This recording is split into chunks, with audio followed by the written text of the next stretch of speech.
अस्सलामुअलैकुम दोस्तों, मैं हूं असलम आलम और आप देख रहे हैं गल्फ़ एक्सपर्ट। दोस्तों, इस वीडियो में हम कतर के बारे में कुछ लेटेस्ट अपडेट शेयर करने वाले हैं, तो इस वीडियो को लास्ट तक ज़रूर देखें और लाइक करके अपने दोस्तों के साथ भी शेयर करना मत भूलें। तो आज की वीडियो हम शुरू करते हैं। तो आज का जो पहला अपडेट है, सीआईडी पुलिस ने 5 ऐसे लोगों को पकड़ लिया है जो कि ऐसे कपड़े बेच रहे थे जिसमें फीफा वर्ल्ड कप 2022 का लोगो लगा हुआ था।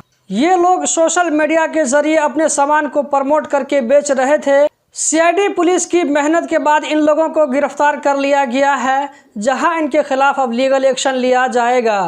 याद रहे कि कतर में नवंबर से जो वर्ल्ड कप शुरू होगा, इस वर्ल्ड कप का लोगो हर ऐरू गैरू अपने सामान में, अपने कपड़ों पर इसको यूज़ नहीं कर सकता है। इसका राइट सिर्फ फीफा के पास में है। इसको यूज़ करने के लिए पहले फीफा से परमिशन लेना होगा। अगर आप भी इस तरह का लोगो वाला कपड़ा अगर कहीं पर देखते हैं तो खरीदने से पहले सब कुछ ज़रूर मालूम कर लें, ताकि आपको कोई भी प्रॉब्लम ना हो। आज के दूसरे अपडेट में मिनिस्ट्री ऑफ लेबर की तरफ से कहा गया है कि ऑनलाइन एग्रीमेंट अटेस्टेशन सर्विस में अपडेट किया गया है। अब एग्रीमेंट को चंद मिनटों में ऑटोमेटिक रीड कर लिया जाता है और इसके प्रोसेस को कंप्लीट कर लिया जाता है। लेकिन जिन प्रोफेशन के लिए सर्टिफिकेट को अटैच करना पड़ता है, ऐसे एग्रीमेंट को थोड़ा सा टाइम लगेगा। बाकी जो नॉर्मल कैटेगरी के एग्रीमेंट हैं, इसको चंद मिनटों में कंप्लीट कर लिया जाता है और इसकी जो फीस है 60 रियाल, इसको पे करने के बाद में एग्रीमेंट को प्रिंट भी किया जा सकता है। आज के तीसरे अपडेट में हमद मेडिकल कॉरपोरेशन के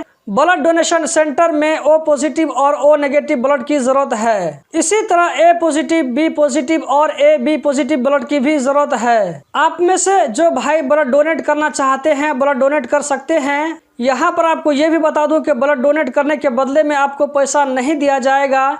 इस चीज़ को बहुत सारे लोग कमेंट में पूछेंगे, इसलिए मैंने इसको पहले ही बता दिया। लेकिन आपकी तरफ से दिया गया छोटा सा गिफ्ट दूसरों की जान बचा सकता है। इसकी जो टाइमिंग है, सुबह 7 बजे से रात 9:30 बजे तक, इतवार से लेकर के जुमरात तक। जुमा को बंद रहता है, जबकि शनिचर को थोड़ी देर के लिए खुलता है। प्राइमरी हेल्थ केयर कॉरपोरेशन ने कहा है कि कतर में ईद की छुट्टियों के दौरान 48,870 पेशेंट, जिसमें कतरी भी हैं शामिल हैं और खारजी भी शामिल हैं, इन लोगों ने पीएचसीसी के मुख्तलिफ ब्रांच में जाकर के अपना इलाज करवाया।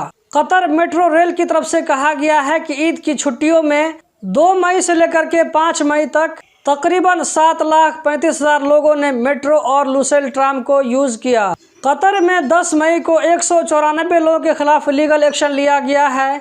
इन लोगों ने कतर में जो कोरोना से बचाव का रूल लागू है, इस रूल को वायलेट किया था। इनमें से 191 लोगों ने मास्क नहीं लगाया था ऐसी जगहों पर जहां पर फेस मास्क लगाना जरूरी होता है, जबकि इनमें से 3 लोगों के पास में एतराज ऐप नहीं था। कतर में रोड और पब्लिक प्लेस को बनाने, संवारने और इसे डिजाइन करने के लिए जो कमेटी बनाई गई है, इस कमेटी ने ऐलान किया है कि दोहा कॉर्निश में 6 कैफे बनाए जाएंगे। ये होटल टाइप का नहीं होगा, बल्कि इसमें आपको खाने का हल्का फुल्का सामान मिलेगा। तो दोस्तों, यही थी आज की वीडियो। उम्मीद करता हूँ ज़रूर पसंद आई होगी। अगर आप इस वीडियो को यूट्यूब चैनल पर देख रहे हैं तो चैनल को सब्सक्राइब करें।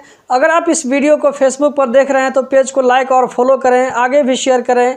इस वीडियो को देखने का बहुत बहुत शुक्रिया।